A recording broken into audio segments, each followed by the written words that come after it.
నమస్కారం వార్తలకు స్వాగతం ముందుగా ముఖ్యాంశాలు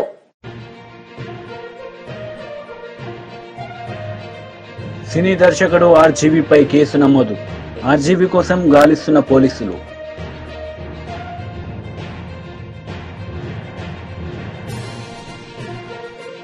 మాజీ మంత్రి కాకాని గోవర్ధన్ ప్రెస్ మీట్ పలు అంశాలపై వివరణ చంద్రబాబు లోకేష్ పవన్ కళ్యాణ్ కించపరుస్తూ పోస్టులు పెట్టిన కేసులో విచారణకు రాకుండా తప్పించుకుని తిరుగుతున్న సినీ దర్శకుడు రామ్ గోపాల్ వర్మ కోసం పోలీసులు అన్వేషిస్తున్నారు. గతంలోనే విచారణకు డుమ్మా కొట్టిన వర్మ ఇవాల్టి విచారణకు గైర్హాజరయ్యారు. మరింత గడువు కావాలని కోరారు. 2 సార్లు నోటీసులు ధిక్కరించిన వర్మ అరెస్టుకు రంగం సిద్దం చేస్తున్నారు. హైదరాబాద్లోని ఆర్జీవీ డెన్కు వెళ్లారు. మొబైల్ ఫోన్ స్విచ్ ఆఫ్ చేసిన వర్మ అందుబాటులోకి రాలేదు.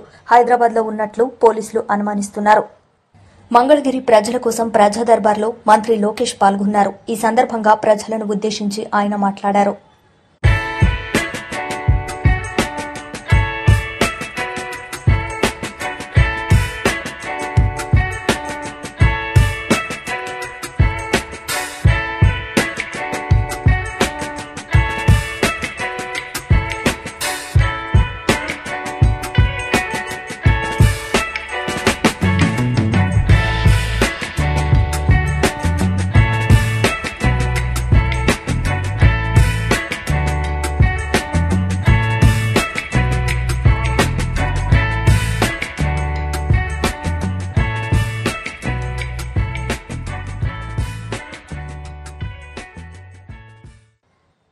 కులగణన కమిషన్ కు 20 డిమాండ్లతో కూడిన వినతి పత్రాన్ని ఎమ్మెల్సీ కవిత అందజేశారు.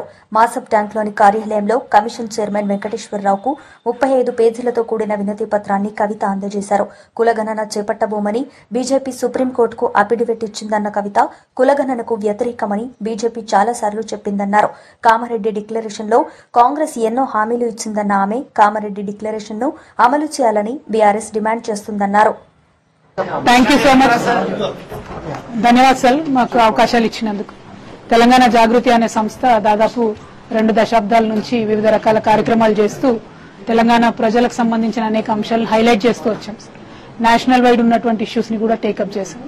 తెలంగాణ సొసైటీలో ఉన్నటువంటి డౌన్ ట్రాడన్ సెక్షన్స్ కి సంబంధించిన ఇష్యూస్, అది ఎస్టీ చెంచులకు సంబంధించి ఇష్యూస్ అయినా, దళితులకు సంబంధించి ఇష్యూస్ అయినా, మహిళలకు సంబంధించిన ఇష్యూస్ అయినా కంటిన్యూస్ గా టేకప్ చేస్తూ వచ్చాం సార్.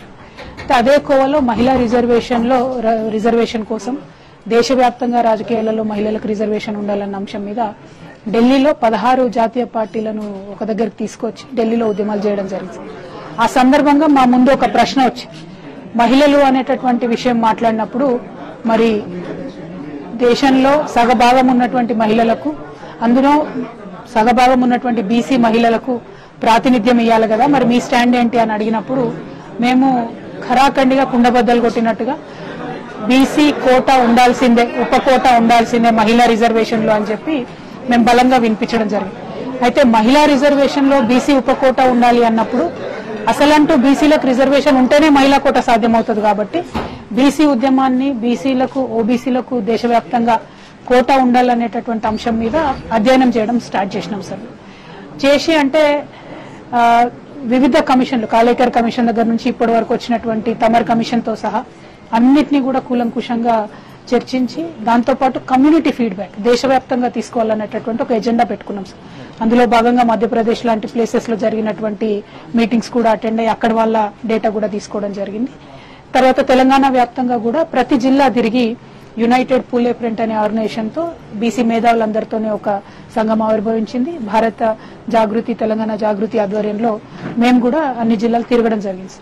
తిరిగినటువంటి సందర్భంలో చాలా పాయింట్స్ హైలైట్ గా చాలా మంది బీసీ మేధావులు, ఇంటెలెక్చువల్ షేర్ చేసుకున్నారు.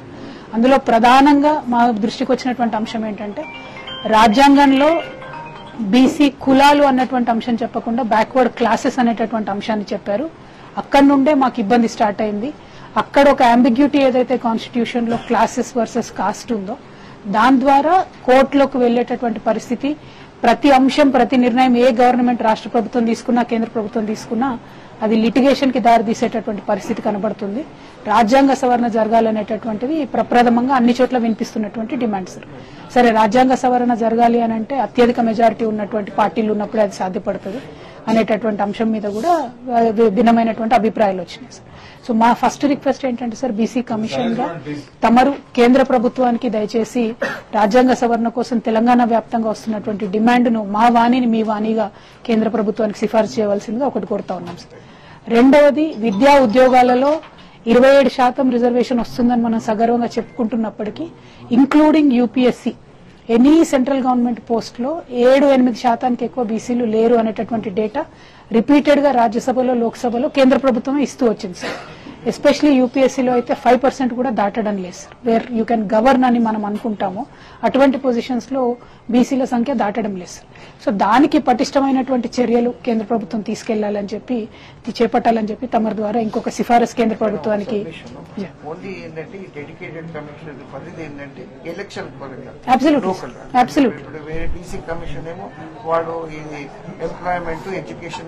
Absolutely I totally understand sir. కాకపోతే ఏ వేదిక ఉన్నా ఆ వేదికను వాడుకొని కేంద్ర రాష్ట్ర ప్రభుత్వాలకు మీలాంటి ఒక క్వాసి జ్యుడిషియల్ స్టేటస్ ఉన్నటువంటి కమిషన్ చెప్తే ఆ సీరియస్నెస్ వేరుంటుంది కదా సార్. సో సిఫారసు మాత్రమే, అడ్వైజ్ మాత్రమే చేయమని మేము రిక్వెస్ట్ చేస్తా ఉన్నాం సార్. అంటే బికాస్ ఇన్ ద ప్రాసెస్ మీకు సమాజం నుంచి వస్తున్నటువంటి డిమాండ్ చెప్పడంలో టీఓఆర్ మీరు అధిగమించినట్టు కాదేమో అని నా అభిప్రాయం సార్. అదొకటి. As a policy maker I know it is to be done at a parliament level, but మీ దగ్గర నుంచి అడ్వైజ్ వస్తే మాలాంటి వాళ్ళకి రిఫర్ చేయడానికి ఉంటుంది కదా సార్. మాటికి మేము అడ్వైజ్ చేశాము, తెలంగాణ ప్రజల డిమాండ్ ఇదని చెప్పడానికి అవుతుంది కదా. ఐ ఫినిష్ ఈ రెండు ప్రధానంగా కేంద్ర ప్రభుత్వంలో ఉన్నటువంటి అంశాలు. ఐఐటి, ఐఐఎం లాంటి ప్రెస్టీజియస్ ఇన్స్టిట్యూట్స్ లో ఎంతో పోరాటం చేస్తే తప్ప ఓబీసీ కోటా ఫుల్ఫిల్ అవ్వడం లేదు సార్. అదే ఇయర్ ఆన్ ఇయర్ జరుగుతున్నటువంటి వివక్ష. దానికి ఒక separate stream line green channel లాంటి సిస్టమ్ ఉండాలనేటటువంటిది కూడా ఒక డిమాండ్ వస్తుంది సార్. ఇవి పక్కన పెడితే కేంద్ర ప్రభుత్వ సంస్థతో వైఎస్సార్ కాంగ్రెస్ ప్రభుత్వం ఒప్పందం చేసుకుంది. అదానితో ఒప్పందం జరగలేదని మాజీ మంత్రి కాకాని గోవర్ధన్ రెడ్డి స్పష్టం చేశారు. ఈ విషయంలో కూటమి ప్రభుత్వం దుష్ప్రచారాలు ఆపాలని హితవు పలికారు. 9,000 మెగావాట్స్ విద్యుత్ ని ఇస్తామని సెఖీ నాటి రాష్ట్ర ప్రభుత్వానికి లేఖ రాసింది. విద్యుత్ ఛార్జీలు కూడా తగ్గుతాయని ప్రభుత్వం భావించి ఈ ఒప్పందాన్ని చేసుకుంది. 2014-19 మధ్య యూనిట్ ధర 6.90 రూపాయల పైసలకి చంద్రబాబు కొనుగోలు చేస్తే మా హయాంలో 2.49 పైసలకే ఒప్పందం చేసుకున్నామని వెల్లడించారు. ఇదే చంద్రబాబు నాయుడిని, ప్రతిపక్షాలని, ఈనాడు పేపర్ని, మిగతా మీడియాలని ఒకవేళ ₹2.49 వాళ్ళ కరెంట్ ఇస్తామని చెప్పినప్పుడు దాన్ని తీసుకోకుండా కానీ ఉండుంటే యూనిట్ రేటు ఈరోజు ఏం రాసిన వాళ్ళు మీరు? ఆ రోజు ₹2.49 ఇస్తాననింది అది కేంద్ర ప్రభుత్వ సంస్థ. అయినా మీరు లాలుచిపడి రకరకాలైనటువంటి వాటితో మీరేదో ముడుపులు ఆశించి దానిని తీసుకోలేదు కాబట్టి పెద్ద తప్పు చేశారని చెప్పి గొగ్గోలు పెట్టేటువంటి వాళ్ళు. అంటే మీరు ఏదైనా మాట్లాడతారు, నరవలేనటువంటి నాలుక మడతేసి మాట్లాడతారు, తిప్పి మాట్లాడతారు, తిరగేసి మాట్లాడతారు. చంద్రబాబుకి, తెలుగుదేశం పార్టీకి అలవాటు, ఆనవాయితీ. వాళ్ళ తానా అంటే తందానా అన్నట్టుగా కొన్ని పత్రికలు, మీడియాలు దానిని ఏదో ఒక విధంగా ఈరోజు వాటిని ప్రజల్లోకి ఏ విధంగా దుర్మార్గంగా తీసుకువెళ్ళాలనేటువంటి ఆలోచన. నేను అడుగుతున్నాను, ఆ రోజు ఉచితంగా ఇస్తే ఈరోజు మీరు ప్రశ్నిస్తున్నారు. తీసుకోకపోతే ఎందుకు తీసుకోలేదు? ఉచితంగా ఇస్తే దాని వెనక మీకున్నటువంటి ఆంతరం ఏమిటి, ఆలోచన ఏమిటి అని చెప్పి ప్రశ్నించుంటేవాళ్ళు. కాబట్టి ఇటువంటివన్నీ వస్తాయనే రాష్ట్ర ప్రభుత్వం కేంద్ర ప్రభుత్వ సంస్థతో ఒప్పందం చేసుకోవడం అనేటువంటిది ఆనవాయితీ. కాబట్టి ఇది పారదర్శకంగా ఉంటుంది. కేంద్ర ప్రభుత్వం అన్ని విధాలు ఆలోచన చేసి నిర్ణయం తీసుకుంటుంది. అందులో భాగంగా మనకి తక్కువ ధరకే ఇస్తుంది. అన్ని ఆలోచన చేశాం. అటు కేంద్ర ప్రభుత్వం, ఇటు రైతుల ప్రయోజనాలు, తక్కువ రేటు రావడం, డిస్కమ్లకు సంబంధించి ఈరోజు మనం కొనుక్కున్నటువంటి వాటికి సంబంధించినటువంటి దాంట్లో ఎక్కడ ఇబ్బంది లేకుండా ఉంటుంది. అంతే తప్ప అదానీ సంస్థతో నేరుగా ఒప్పందం చేసుకున్నట్టుగానే రాస్తున్నాయి. ఈరోజు ఒకసారి చూద్దాం. చంద్రబాబు నాయుడు గురించి ఈరోజు పేపర్లు రాస్తున్నాయి కదా, ఆయన బ్రహ్మాండమైనటువంటి సంస్కరణకర్త, సంస్కరణలకు ఆద్యుడు అని చెప్పి మాట్లాడుతున్నారు. సారి 2014-2019 మధ్య ఆంధ్ర రాష్ట్రంలో ఎంత చెల్లించాడు చంద్రబాబు నాయుడు ముఖ్యమంత్రిగా ఉన్నప్పుడు? సగటు యూనిట్కి సగటు రేటు ₹5.10 చెల్లించాడు. అవునా కాదా చెప్పానండి? ఈనాడు పత్రికను చెప్పానండి, చంద్రబాబు నాయుడిని చెప్పానండి, తెలుగుదేశం పార్టీని మాట్లాడమనండి. ఆ రోజు మీరున్నటువంటి హయాంలో 2014-2019 మధ్య మీరు కొనుగోలు చేసినటువంటి యూనిట్ రేట్ ఎంత, విద్యుత్ యూనిట్ ధర ఎంత? ₹5.10 కాదా? అటువంటిది ఈరోజు ₹2.49 వస్తే ప్రభుత్వానికి దాదాపుగా ₹2.61, ఈరోజు ₹2.60 ప్రభుత్వానికి ఆదాయం వస్తుంటే దాని మీద మీరు రకరకాలైనటువంటి కథనాలు మాట్లాడతా 2014-19 మధ్య ఉన్నవాడు ఎవరు? The great corruption king Chandrababu Naidu గారు కదా. ఆయన ముఖ్యమంత్రిగా లేడా? ఆయన ముఖ్యమంత్రిగా ఉన్నప్పుడు కదా ఈ ₹5.10 లెక్కన కరెంటు కొనుగోలు చేసింది యూనిట్ ధరకి. కాబట్టి ఈరోజు ఒకసారి చూస్తాం, ఆయన హామీలో జరిగినటువంటి ఘనకార్యాలు కూడా చూద్దాం. ఎందుకంటే ఈరోజు మాట్లాడుతున్నారు కదా ఏంటి అని చెప్పి సోలార్కి సంబంధించి 2014 వరకు ఆంధ్ర రాష్ట్రానికి సంబంధించి 11 పీపీఏలు ఉన్నాయి, పవర్ పర్చేజ్ అగ్రిమెంట్స్ 11 ఉన్నాయి. చంద్రబాబు అయిన తర్వాత 2015-2019 మధ్య 2400 మెగావాట్లకు సంబంధించి 35 పీపీఏలు. అంటే చంద్రబాబు నాయుడుకు ముందు పవర్ పర్చేజ్ అగ్రిమెంట్లు 11 ఉంటే చంద్రబాబు నాయుడు గారు వచ్చిన తర్వాత 35 పీపీఏలకి ఉన్నాడు. దాదాపుగా వాటి విలువ ఎంత? 22,868 కోట్ల రూపాయలు చంద్రబాబు నాయుడు ఆ రోజు చేసినటువంటిది. కాబట్టి 2014లోనే ఆయన ఎంతకు సోలార్ విద్యుత్ కొనుగోలు చేశాడు? యూనిట్ ₹6.99, అంటే దాదాపుగా ₹7 యూనిట్కి ఆ రోజు ఆయన విద్యుత్ కొనుగోలు చేసి పీపీఏ చేసుకున్నాడు. 2016లో దాదాపుగా ఈ పీపీఏలు 1500 మెగావాట్ల మేర జరిగాయి. కాబట్టి నువ్వు చేసుకున్నటువంటి రేట్లు ₹5.10 దగ్గర నుంచి దాదాపుగా ₹5.10 దగ్గర నుంచి ₹6.90 వరకు ఈరోజు నువ్వు చేసినటువంటివి ఒక్కసారి చూస్తే మీ దగ్గర ఉన్నటువంటి పరిస్థితి యూనిట్కి గరిష్టంగా ₹3.74 నుంచి ₹4.84 వరకు చెల్లించాడు. ఇదైతే మరి సోలార్ విద్యుత్ అయితే 2014లో చేసుకున్నదైతే ₹6.99 లెక్కన చేసుకున్నాడు. 2016లో దాదాపుగా పీపీఎల్ 1500 మెగావాట్ల మీద జరిగాయి.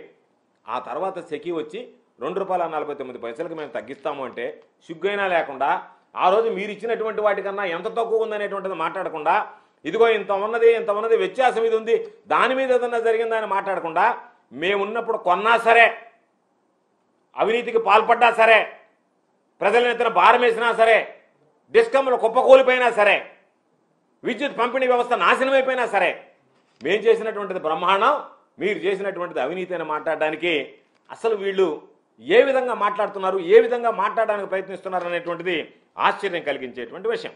అందుకనే 2019-20 సంవత్సరానికి వచ్చినప్పుడు ప్రభుత్వం వచ్చినప్పుడు కూడా రెగ్యులేటరీ కమిషనే ఇచ్చింది. విద్యుత్ కొనుగోలుకు సంబంధించి దాదాపుగా రిలీజ్ చేసినటువంటి టారిఫ్లో దానికి సంబంధించి ₹4.63 సోలార్ ప్రాజెక్టుల నుంచి ఉన్నటువంటి యూనిట్ కొనుగోలు ధర దాదాపుగా ₹5.90గా నిర్ధారించింది. అక్కినేని వారింట పెళ్లి బాజాలు మోగేందుకు సమయం ఆసనమవుతుంది. నాగచైతన్య శోభితలు 3 మూళ్ల బంధంతో ఒకటి కాబోతున్న విషయం తెలిసిందే. డిసెంబర్ 4వ తేదీన హైదరాబాద్లో వీరి వివాహం జరగబోతుంది. ఈ నేపథ్యంలోనే తాజాగా వీరి వివాహానికి సంబంధించిన ఓ ఆసక్తికరమైన వార్త నెట్టింట వైరల్ అవుతోంది.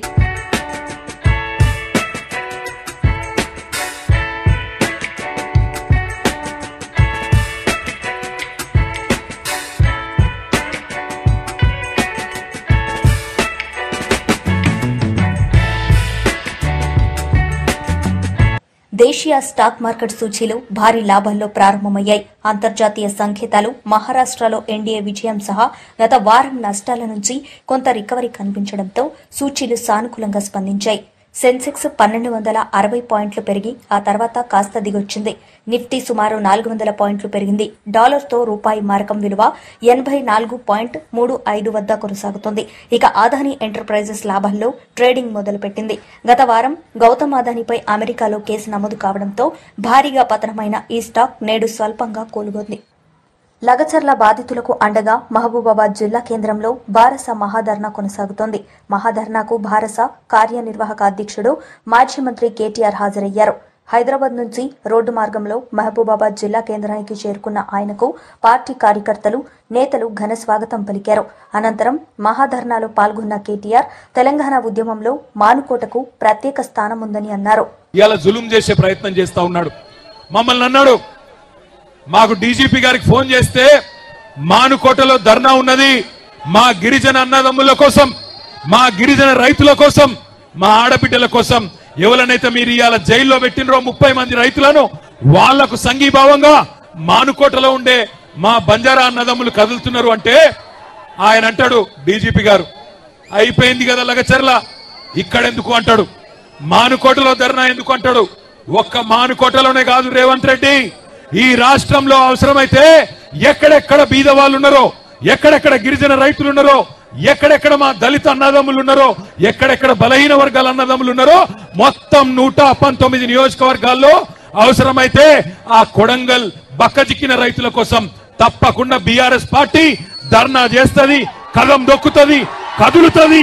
నీ ప్రభుత్వాన్ని కూకటి వేళ్లతో పెగిలించేదాకా వదిలిపెట్టమనే మాట కూడా విజ్ఞప్తి చేస్తా ఉన్నా. ఇంకొక మాట నేను అడుగుతా ఉన్నా, మిమ్మల్ని ఆలోచించమని కోరుతున్నా. ఎవరి కోసం?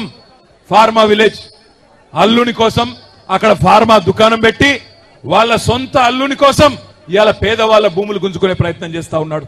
ఈ ముఖ్యమంత్రి పేదోళ్ళ కోసం పనిచేస్తలేడు. అదాని కోసం, అల్లుని కోసం, అన్నగాని కోసం, తమ్ముడి కోసం, వాళ్ళ కోసం తప్ప రాష్ట్రంలో రైతుల కోసం గాని పేదవాళ్ళ కోసం గాని ఈ ముఖ్యమంత్రి పనిచేస్తలేడు. ఒక్కసారి ఆలోచించండి. ఇంకో 10 రోజులైతే సంవత్సరం నిండుతుంది రేవంత్ రెడ్డి ప్రభుత్వం కూర్చొని. ఏం చెప్పిండు అన్నాడు? యాదకొండల మీ అందరికీ మహబాద్కి వచ్చి ఇవాళ ఇక్కడున్న ఎమ్మెల్యే, డోర్నకల్ ఎమ్మెల్యే, అదేవిధంగా మహబాద్ జిల్లాలోని ఇల్లెందు ఎమ్మెల్యే సమాధానం చెప్పాలా? మీరే కదా ఇంటింటికి వచ్చింది, మీరే కదా గల్లీ గల్లీ తిరిగింది, 6 గ్యారంటీలు అన్నారు, 100 రోజుల్లో అమలు చేస్తామన్నారు, పేదవాళ్ళకు అండగా నిలబడతామన్నారు. ఏ ఒక్క హామీ అన్న అమలైందా? ఒక్కసారి చెప్పవలసిందిగా కోరుతా ఉన్నా. కేసీఆర్ ఉన్నప్పుడు రైతు బంధు పడుతుండేనా? పడుతుండే అంటే ఎస్ అనాలే. పడుతుండేనా? కేసీఆర్ ఉన్నప్పుడు రైతు బంధు టైంకి పడుతుండేనా? రైతు బీమా వస్తుండేనా? 24 గంటల కరెంట్ వస్తుండేనా? మరి రేవంత్ రెడ్డి వచ్చినాక వస్తున్నాయా?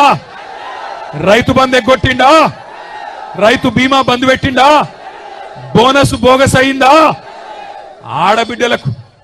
ఆడబిడ్డలకు చెప్పిండు కదా నెలకు 2500 ఇస్తానని వచ్చినాయా?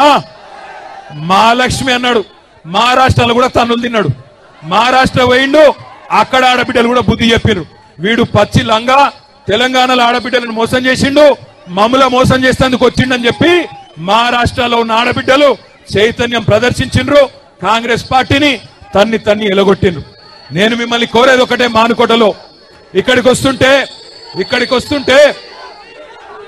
వస్తుంటే కొంతమంది ఎమ్మెల్యేలు వాళ్ళు కూడా గిరిజన బిడ్డలే. కొంతమంది ఎమ్మెల్యేలు అంటున్నారు రాళ్లతో కొడతారట, నేనొస్తే రాళ్లతో కొడతారట. నేను అడుగుతున్నా, ఇక్కడ ఉన్న ఎస్పీ గారిని, రాష్ట్రంలో ఉన్న డీజీపీని అడుగుతున్నా, అధికార కాంగ్రెస్ పార్టీ ఎమ్మెల్యేలు రాళ్లతోని కొడతామంటే మీరేం చేస్తున్నారు నేను అడుగుతా ఉన్నా. కేసులు మా మీద మాత్రమే పెడతారా? కాంగ్రెస్ వాళ్ళ మీద కేసులు ఉన్నాయా? కాంగ్రెస్ ఎమ్మెల్యేలు రాళ్లతోని కొడతామంటే, కాంగ్రెస్ మాజీ ఎమ్మెల్యేలు పెట్రోల్ పోసి తగలబెడతామంటే భయపడతాం అనుకుంటున్నారా? ఇది కేసీఆర్ తయారు చేసిన బృందం, కేసీఆర్ దళం. భయపడం. రాళ్లతోని మానుకోట సాక్షిగా చెప్తున్నా, మానుకోట రాళ్ల మహత్యమేందో తెలంగాణను అడ్డుకున్న ప్రతి ఒక్కడికి తెలుసు. మానుకోటలో 14 ఏళ్ల కిందటనే నిప్పు పుట్టింది, తర్వాత తెలంగాణ వచ్చింది. ఇవాళ మీరు వద్దంటే కోర్టుకు పోయినాం, మీరు పర్మిషన్ ఇయ్య అంటే కోర్టుకు పోయి కోర్టుకెళ్లి పర్మిషన్ తెచ్చుకున్నాం. 1000 మంది అనుకుంటే 25,000 మంది తరలి వచ్చి ఈరోజు బ్రహ్మాండంగా ఈ ప్రభుత్వం మీద ఎంత కోపం ఉందో, ఈ ప్రభుత్వం మీద ఎంత వ్యతిరేకత ఉందో ఇవాళ ఈ మానుకోట మహాధర్నా చూస్తేనే అర్థమైతా ఉన్నది. నేను మీ అందరితో ప్రార్థించేది ఒకటే, తప్పు జరిగింది, మోసపోయినాం, పర్వాలేదు, ఏమి ఇబ్బంది లేదు, 4 ఏళ్లు గట్టిగా కొట్లాడదాం. ఒక లగచర్ల కాదు, ఎక్కడ అన్యాయమైన గొంతిప్పుదాం. మొన్న లగచర్ల ఆడబిడ్డలు, మా బంజారా ఆడబిడ్డలు. బీఆర్ఎస్ బీజేపీలు గల్లీలో కుస్తీ, ఢిల్లీలో దోస్తీలా వ్యవహరిస్తున్నాయని మరోసారి స్పష్టమైందని మంత్రి పొన్నం ప్రభాకర్ అన్నారు. మహారాష్ట్రలో కాంగ్రెస్ ఓడిపోయినందుకు సంతోషపడుతున్నారా, బీజేపీ గెలిచిందని ఆనందపడుతున్నారా అనేది మాజీ మంత్రి హరీష్ రావు స్పష్టం చేయాలని డిమాండ్ చేశారు. పక్కనున్నటువంటి హోటల్ టూరిజం ప్లాజాల మొత్తం మహారాష్ట్ర నాయకులతో నింపి మొత్తంగా టీఆర్ఎస్ ను బీఆర్ఎస్ గా మార్చి మొత్తం మహారాష్ట్రలో కూడా రాజ్యం వెళ్తున్నటువంటిగా మాటలు మాట్లాడే మాట వాస్తవమా కాదా? అటువంటి వాళ్ళు ఎన్నికలు ఒక్క సీటుకు పోటీ చేయకపోయి, ఒక్క సీటు గెలవకపోయి, కానీ కాంగ్రెస్ ఓడిపోతే ఏమ సంతోషపడుతున్నారు నాకు అర్థమవుతలేదు. బీజేపీ గెలిచినందుకు సంతోషమా, కాంగ్రెస్ ఓడిపోయినందుకు సంతోషమా? స్పష్టం చేయాలని కోరుతా ఉన్నా. సోదరు హరీష్ రావు గారు రాత్రి కలిసి ఒక పోటీ, ఒక ప్రోగ్రామ్ లా నేను హుజరాబాద్ ఏం చెప్పి పోయినో నేను కూడా ఇలా వచ్చి చెప్పాల్సి వస్తుంది. నిన్ననే చెప్పిన. నేను అడుగుతాను ఈ వేదిక ద్వారా, మహారాష్ట్ర ఎన్నికల్లో భారతీయ జనతా పార్టీ గెలిచినందుకు సంతోషపడుతుండ్రా, కాంగ్రెస్ పార్టీ ఓడిపోయినందుకు సంతోషపడుతురా? స్పష్టం చేయమని సందర్భంగా డిమాండ్ చేస్తా ఉన్నా. భారతీయ రాష్ట్ర సమితి, భారతీయ జనతా పార్టీ ఒకటే, ఢిల్లీలో కుస్తీ, గల్లీలో దోస్తీ అని మేము చెప్పింది. మళ్ళొక్కసారి నిజమైందా లేదు? ఎందుకంటే ఎన్నికలకు ముందు పూటక వాగ్దానాలు చెప్తారు. మహారాష్ట్రలో కాంగ్రెస్ కోటేదని పిలుపునిచ్చారు, ఢిల్లీకి పోయి పిలుపునిచ్చారు. అటువంటి వాళ్ళు ఇలా పార్లమెంట్ ఎన్నికల్లో భారతీయ జనతా పార్టీకి మద్దతునిచ్చి 0 సీట్లు తెచ్చుకున్న వాళ్ళు ఇలా కాంగ్రెస్ పార్టీ గురించి మాట్లాడుతుంటే నేను అడుగుతా ఉన్న వాళ్ళను, మీరు భారతీయ జనతా పార్టీకి బీటింగ్ కాకపోతే ఏమవుతారని అడుగుతా ఉన్నాం. ఇలా వార్తలు ముగించే ముందు ముఖ్యాంశాలు మరోసారి. సినీ దర్శకుడు ఆర్జీవీపై కేసు నమోదు. ఆర్జీవీ కోసం గాలిస్తున్న పోలీసులు.